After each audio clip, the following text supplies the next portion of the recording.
Well, good morning, ladies and gentlemen, and a very warm welcome to Government House, Yarralumla. Dawa Nuna, Dawa Nunawal.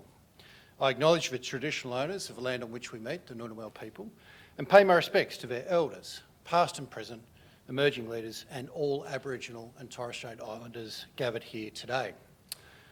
My name is Paul Singer, and I'm the Governor-General's Official Secretary. And as this badge signifies with its cross quills, I'm also the Secretary of the Order of Australia, whose Council recommends appointments and awards in the Order's General Division to the Governor-General, who is the Chancellor of the Order and the Principal Companion of the Order. I'm also the Secretary of the Australian Bravery Decorations Council, the body which makes recommendations to the Governor-General for Bravery Awards.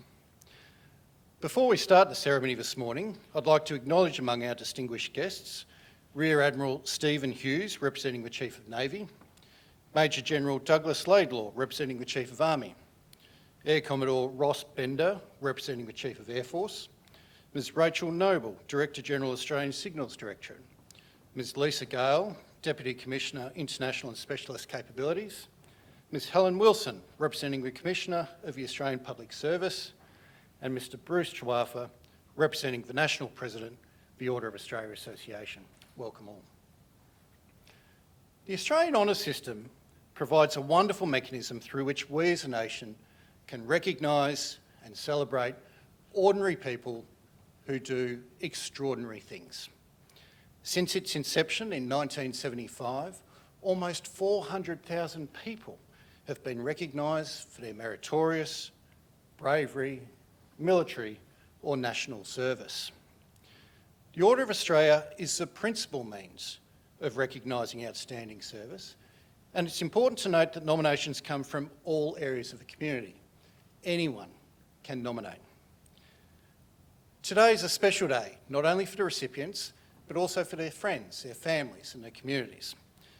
It's a day when we celebrate a diverse range of impressive achievements and service. My Government House colleagues and I are privileged to play a small part in the recognition and celebration of that achievement, and we hope that we can make today an occasion that you'll all remember with pride for some time to come. Shortly, I'll invite you to stand for the arrival of Her Excellencies the Governor-General and Mrs Hurley. Please then remain standing and join in the singing of the first verse of the Australian National Anthem. The investiture will then begin in the order listed in your programs. After I read their names and citations, the recipients will enter from the room on the doorway on my right, and after they've been invested by the Governor-General, will depart via the central aisle to take up their seats at the back of the room. And it's at this point you might like to show your appreciation with a short applause. At the conclusion of the investiture ceremony, the Governor-General will say a few words, and after the ceremony is complete, I'll invite the recipients to join with Her Excellencies out on the state entrance for an official photo. And at this point, I just invite the guests to remain briefly in the room to assist with the departure of the recipients. After the photos have been taken, all guests will be invited into the dining room, and if the weather is kind, out on the lakeside lawn for refreshments.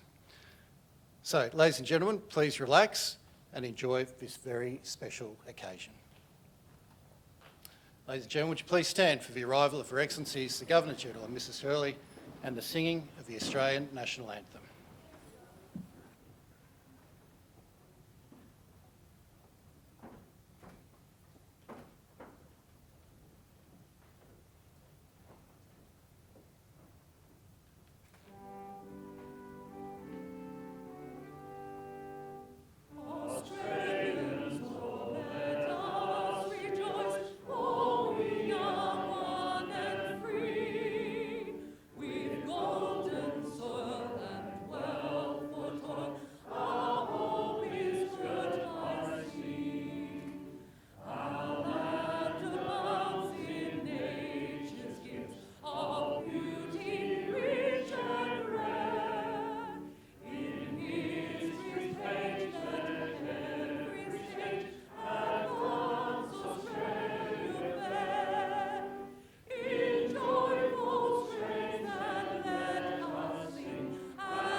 Thank you, ladies and gentlemen. Please be seated.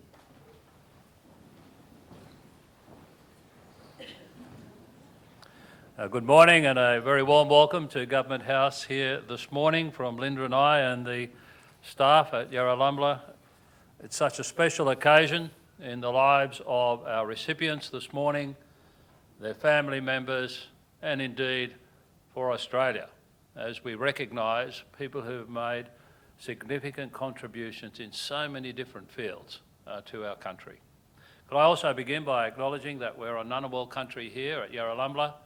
I do thank them for looking after this beautiful part of our country for generation after generation, pay respects to their elders past and present, and be particularly mindful of our responsibility to the younger generation today, whose future is critical to our country's future. It's a big day today. As you can see, there's some pomp and circumstance about the day. Everyone's done up their finest. The military's in their gleaming uniforms. So it should be. This is an occasion where we look across our community and we say thank you.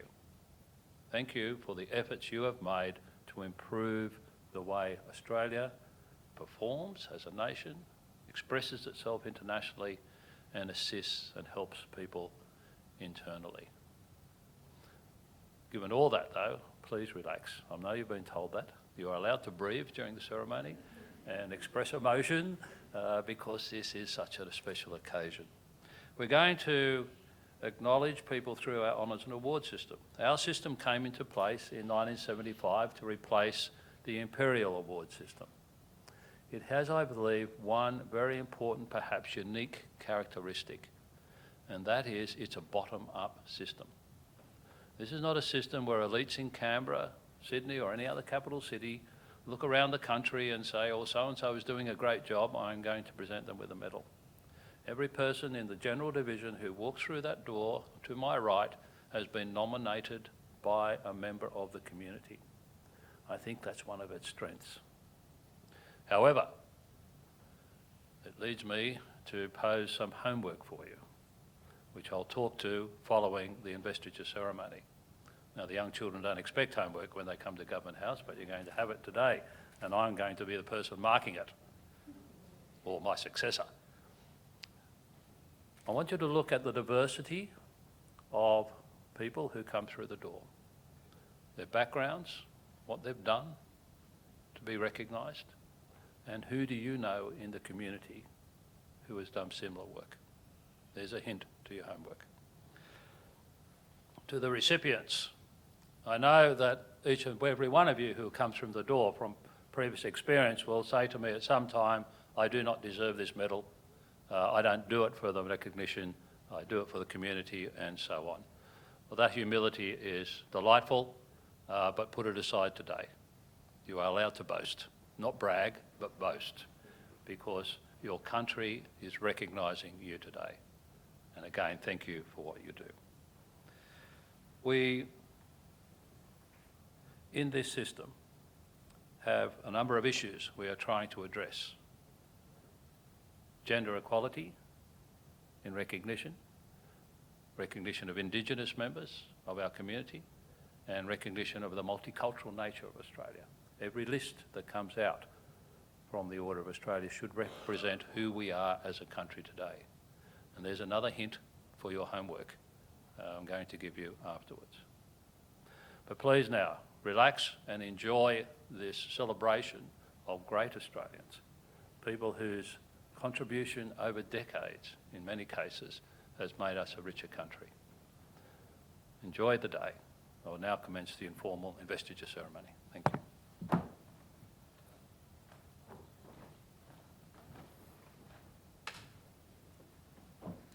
Thank you, Your Excellency. Your Excellency, to be presented with the insignia of his appointment as an officer of the Order in the Military Division, Lieutenant General John Fruin, for distinguished service as Commander Defence COVID-19 Task Force and Coordinator General of the National COVID-19 Vaccine Task Force. Lieutenant General Fruin has served across a range of regimental, staff, training and command appointments during his more than 40-year military career. Notably, in March 2020, he established a Defence COVID-19 Task Force to coordinate Australian Defence Force support to the whole of government response to the pandemic. As Commander, he was the coordinating authority for COVID-19 policies, communications, operations and activities across Defence. He provided direct assistance to the Prime Minister and First Ministers and regularly briefed National Cabinet. He also ensured the continuity of Defence business during this period. Lieutenant General Fruin also ably coordinated Operation COVID-19 Assist, Australia's largest and longest domestic operation, which saw him coordinate Defence's logistical, medical and personnel support to state and territory authorities. Lieutenant General John Fruin appointed an Officer of the Order.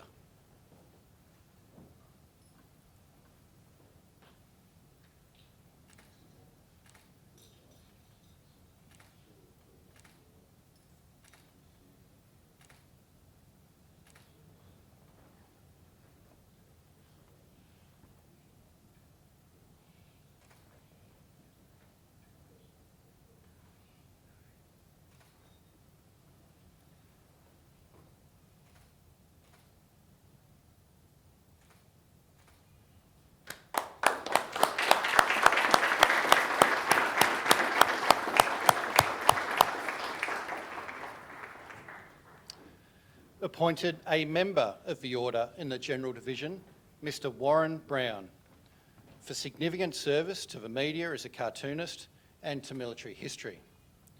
Mr Brown is an accomplished and prolific editorial cartoonist for News Limited, a role he has undertaken with distinction for many years. His enthusiasm and considerable skill as a military historian is also well known via numerous TV programs, documentaries and newspaper and magazine articles. He has served commendably as the Master of Ceremonies at Gallipoli during Anzac Day commemorations and at the Lone Pine War Cemetery, and also represented Australia at the Normandy D-Day anniversary celebrations in France. He's undertaken extensive work with the Department of Veterans Affairs, notably serving on the National Commission for the Centenary of Anzac and World War I. He's also given generously of his time to other organisations connected with commemorating the service of Australians in both wars. Mr Brown is to be commended for his contribution to the cultural fabric of Australia. Mr Warren Brown appointed a Member of the Order.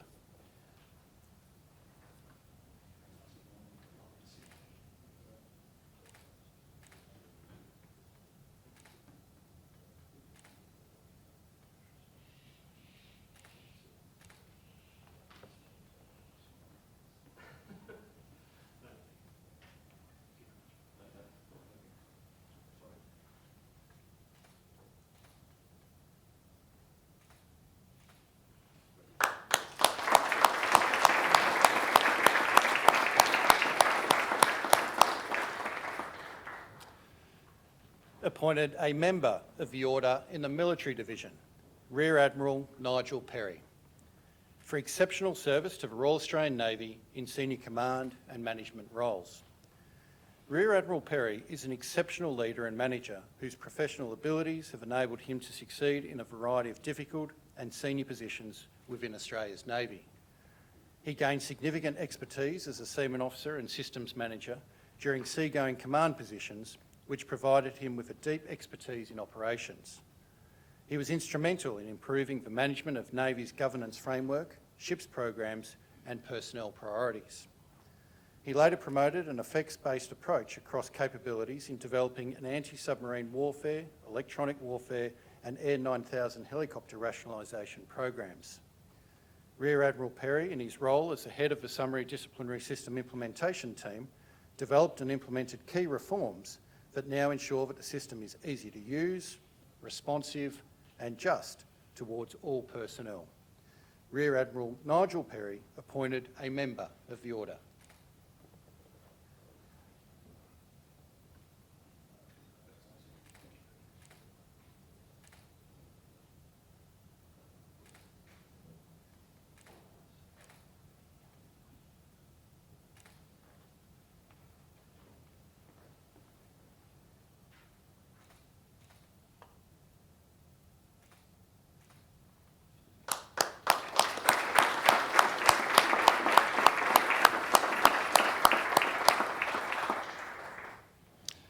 Awarded the Medal of the Order in the General Division, Ms Barbara Bakey, for service to music, women's affairs and to the community. Ms Bakey has undertaken a range of leading roles in the community over a number of years. As the National President of the National Council of Women, she ensured that the organisation engaged with government at all levels to discuss matters of concern to women. She was vital to the formation of the Women's Climate Congress in response to the 2019-20 bushfires, with its members advocating for and leading a united action on climate change. She is passionate about supporting young people through experience gained in her professional life in the areas of family services, child protection, juvenile justice and gender equality. Ms Bakey has been a driver of social change in the community and her commitment inspires us all. Ms Barbara Bakey, awarded the Medal of the Order.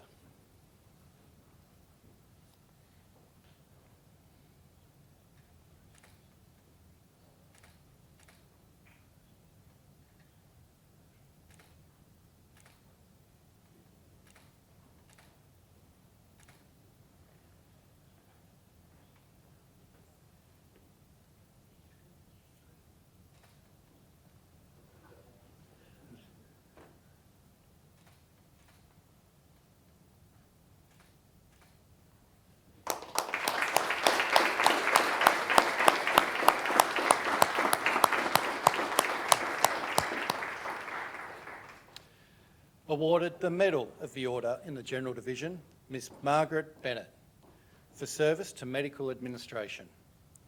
Ms Bennett has made a significant contribution to the betterment of the health of the community for many years. Throughout her 10-year tenure as the Chief Executive Officer of North East Health Wangaratta, she was committed to the development of her staff and community leaders through dedicated and innovative leadership. She became an influencer within the Victorian health system, mentored numerous future senior executives and served on the Victorian Healthcare Association board. In her current role with the Southern New South Wales Health District, she's taken on the challenge of renewing the organisation, empowering her team and putting in place efficient and effective healthcare systems. Ms Bennett is an exemplar to us all and we acknowledge her for her outstanding service today. Ms Margaret Bennett, awarded the Medal of the Order.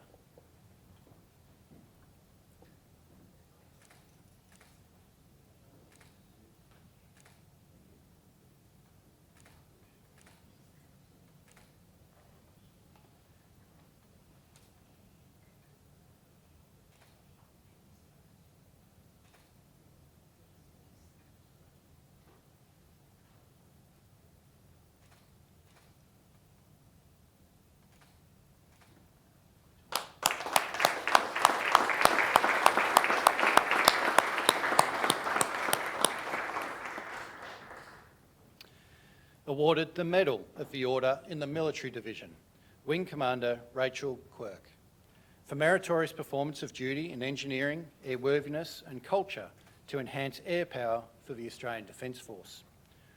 Wing Commander Quirk has made meritorious and unique contributions to Royal Australian Air Force capability, particularly across weapon systems types. She developed contractor processes and designed and led the initial auditing activities for the acquisition of the FA-18F Super Hornet aircraft. In 2013, she coordinated inputs from across defence, industry and the United States Navy stakeholders to deliver a remediation plan to address problems with the Super Hornet's oxygen system. She was also key to the production of an ambitious certification plan for the introduction of the P-8A Poseidon maritime patrol aircraft. Notably, Wing Commander Quirk, as 37 Squadron Senior Engineering Officer, developed a vital plan that tailored maintenance tasks to control worker exposure to COVID-19 infections while enabling rapid preparation of aircraft for the Kabul evacuations and the response to the 2021 floods. Wing Commander Rachel Quirk, awarded the Medal of the Order.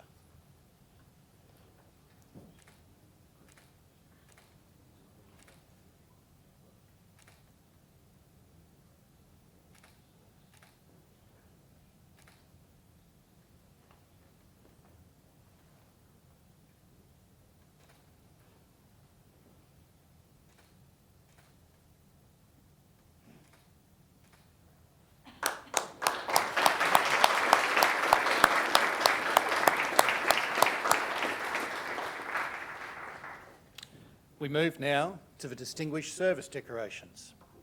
Awarded the Distinguished Service Cross, Lieutenant Colonel Kevin Humphreys.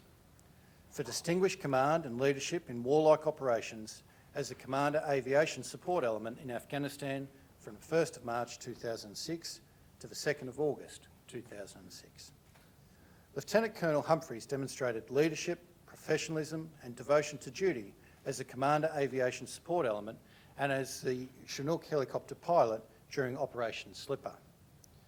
From the first warning of a possible commitment of Australian aircraft to operations in Afghanistan, his planning ensured his team were thoroughly prepared for combat.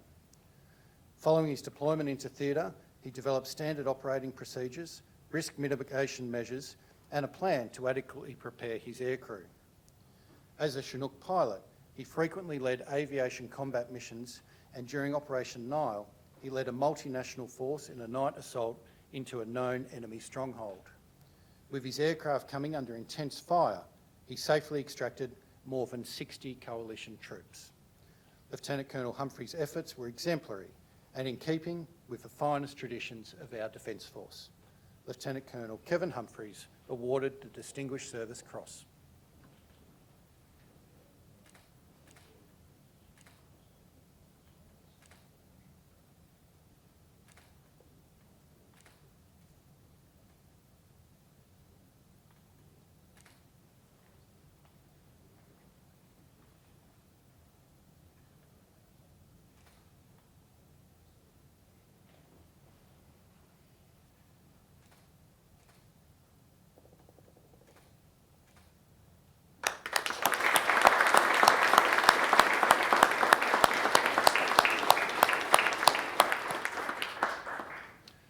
We move now to the Conspicuous Service Decorations.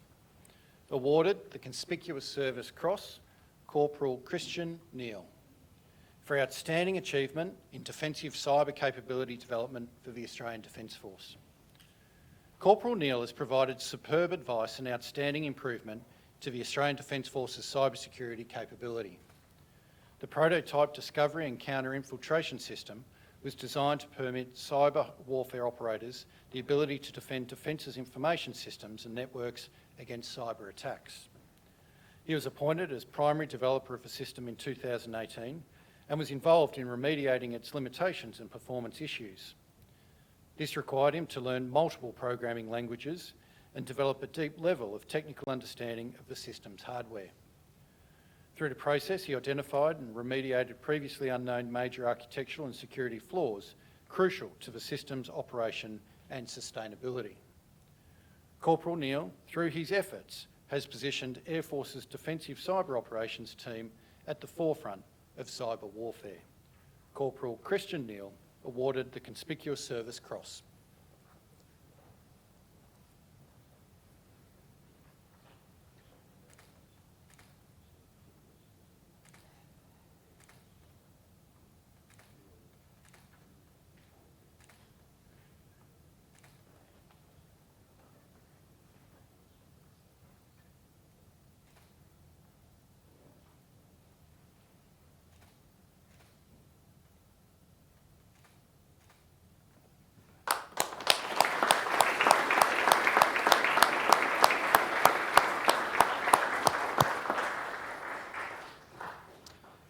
Awarded the bar to the Conspicuous Service Medal, Commander Catherine Ford, for meritorious achievement in the field of Navy training. Commander Ford has performed superbly in her role as the Deputy Director Training Authority, Initial Training Leadership and Management. During the COVID-19 pandemic lockdowns, she orchestrated internal reform at all levels of the authority and reorganised and redesigned existing courses. Her collaboration and project management skills focus contractor support to optimise course curriculums and scheduling for the new entry sailor and officer courses with online pre-enlistment training programs.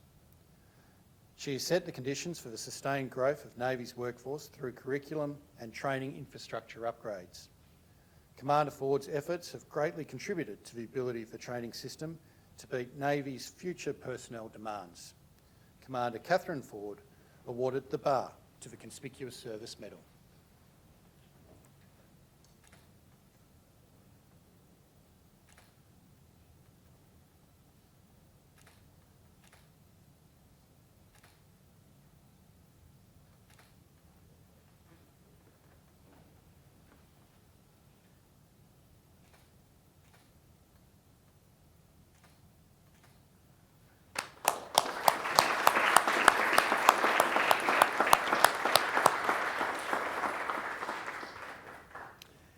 We move now to the Meritorious Service Awards.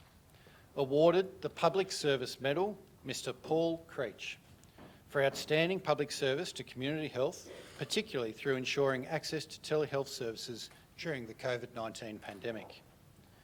Mr Creech has been central to Services Australia's health response to the COVID-19 pandemic. He led the implementation of over 700 new Medicare items and thousands of amendments, fundamentally changing how doctors consult and enabling patients to be serviced by telephone and video conference.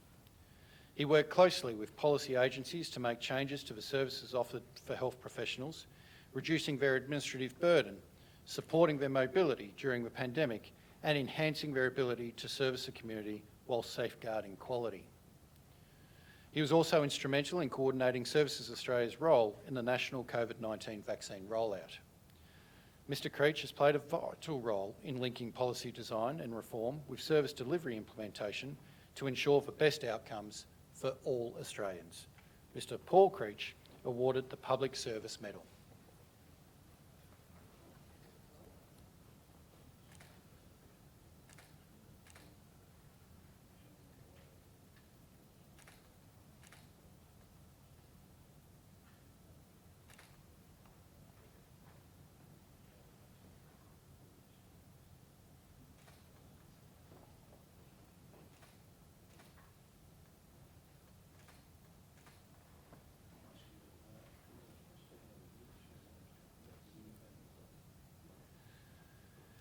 Awarded the Public Service Medal, Ms Tracy Creech, for outstanding public service in establishing survivor-focused support services for the National Redress Scheme and for guiding instrumental improvements. Ms Creech led the establishment of survivor-focused support services, as well as the implementation of the complex legislative framework and operational model for the National Redress Scheme. She became the survivor's lead contact for the scheme, and her achievements have been driven by the fundamentals recommended by the Royal Commission into Institutional Child Sexual Abuse, namely the needs of survivors, recognition of the harm done, and forging a path to truth, justice, support and healing. She developed an acute awareness of survivors' requirements and optimal ways of engaging with them and advocacy groups. Ms Creech has provided significant and sustained service to survivors of institutional child sexual abuse. Ms Tracy Creech awarded the Public Service Medal.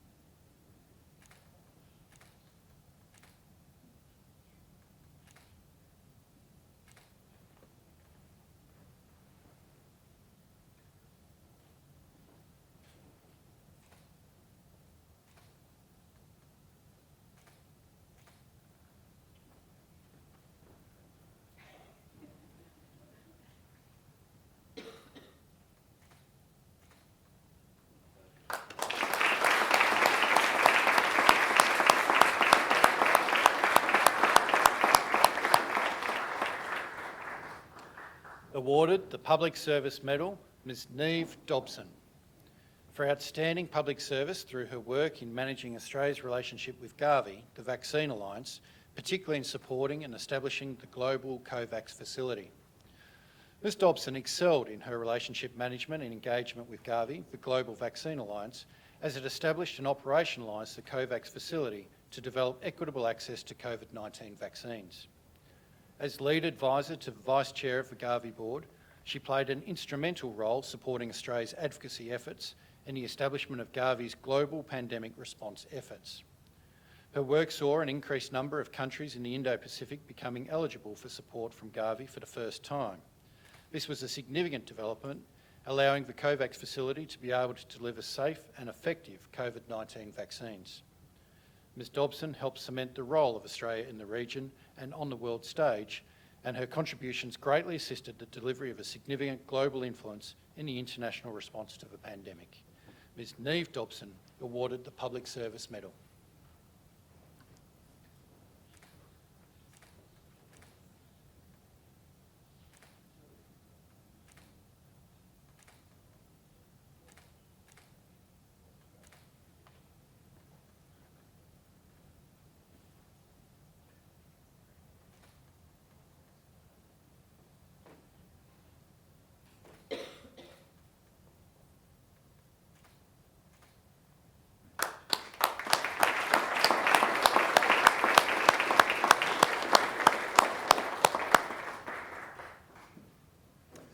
awarded the Public Service Medal, Ms Fiona Ganter, for outstanding public service in legislative instrument drafting and for developing the Office of Parliamentary Counsel's instrument drafting capability. Ms Ganter has drafted or been involved in the drafting of over 500 legislative instruments for the Australian Government, with particular expertise in the areas of aged care, biosecurity, autonomous sanctions, civil aviation and health. She provided service excellence for the Department of Health by drafting over 65 instruments in response to the COVID-19 pandemic, namely vaccination requirements in aged care facilities and the COVID-19 support supplement. She also drafted 6 key legislative instruments for the Department of Foreign Affairs and Trade, providing both the enabling legislation for sanctions and the sanctions themselves in relation to the crisis in Ukraine. Ms Ganter, throughout her career, has been an exemplar of outstanding public service. Ms Fiona Ganter, awarded the Public Service Medal.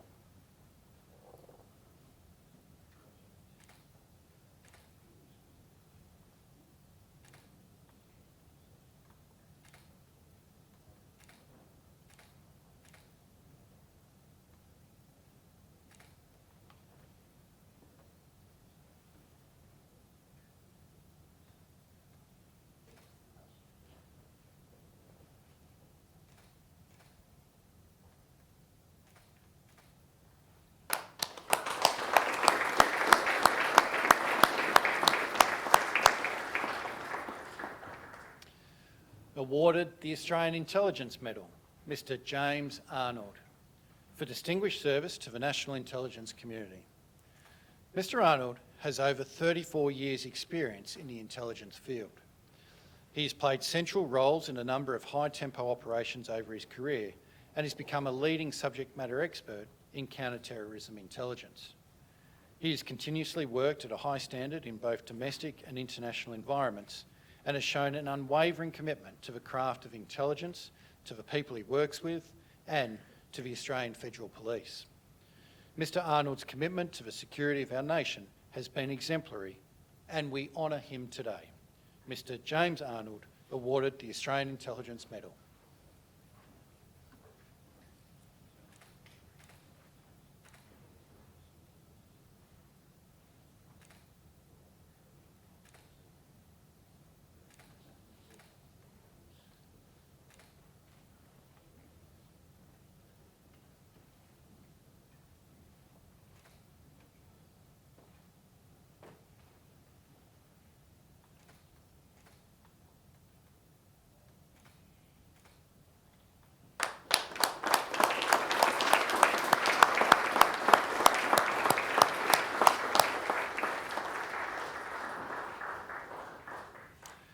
Awarded the Australian Intelligence Medal, Ms Joyce Grace and the late Ms Coral Hines, to be accepted by her son, Mr Anthony Hines, for distinguished service to the national intelligence community.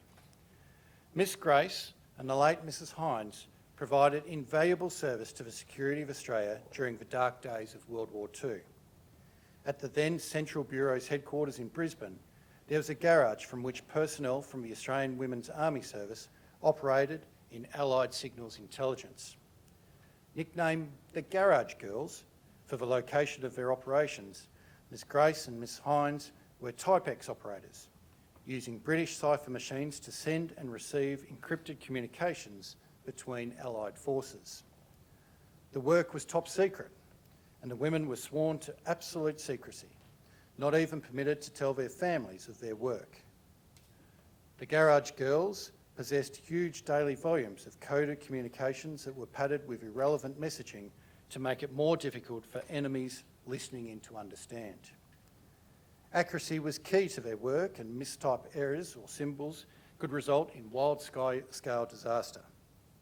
It is believed that their efforts contributed to the war ending 2 years early than expected. We are most fortunate to have Ms Grace and the representative Ms Hines here with us today to be able to acknowledge those exceptional contributions. Ms Joyce Grace and the late Ms Coral Hines awarded the Australian Intelligence Medal.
Your Excellencies, ladies and gentlemen, that concludes the ceremony. Well, that was a particularly heartwarming way to end the ceremony today, reflecting on a contribution that's probably lain secret for so many decades, but to be finally able to recognise those fine people. We've acknowledged each of the recipients individually. I think it would be appropriate now to acknowledge them as a group. Congratulations all.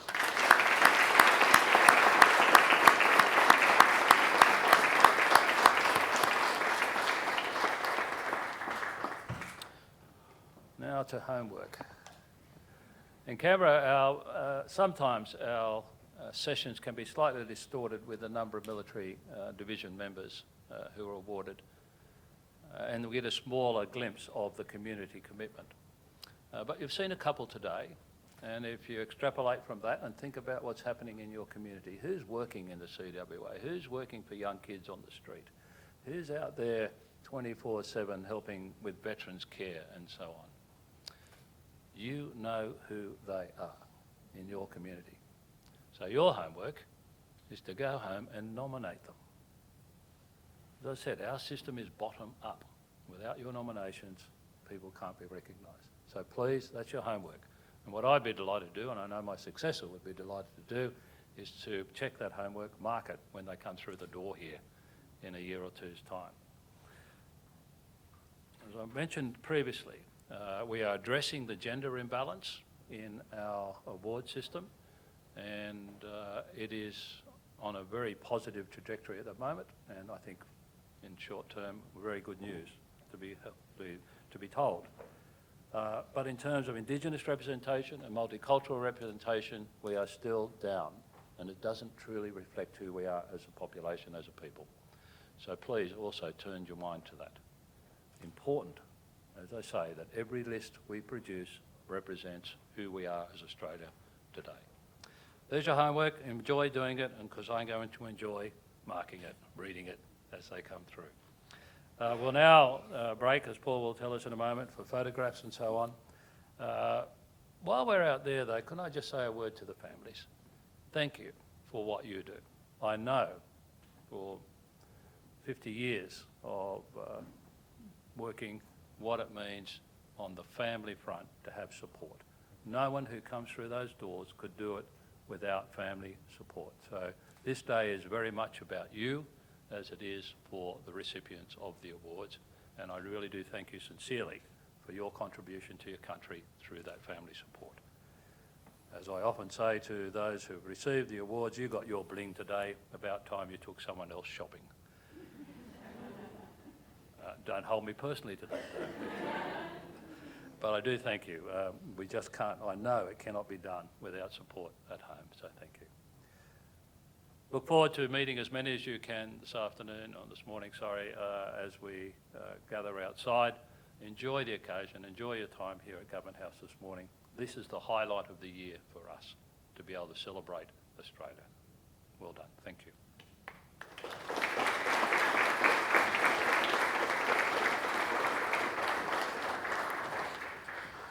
Thank you, Your Excellency.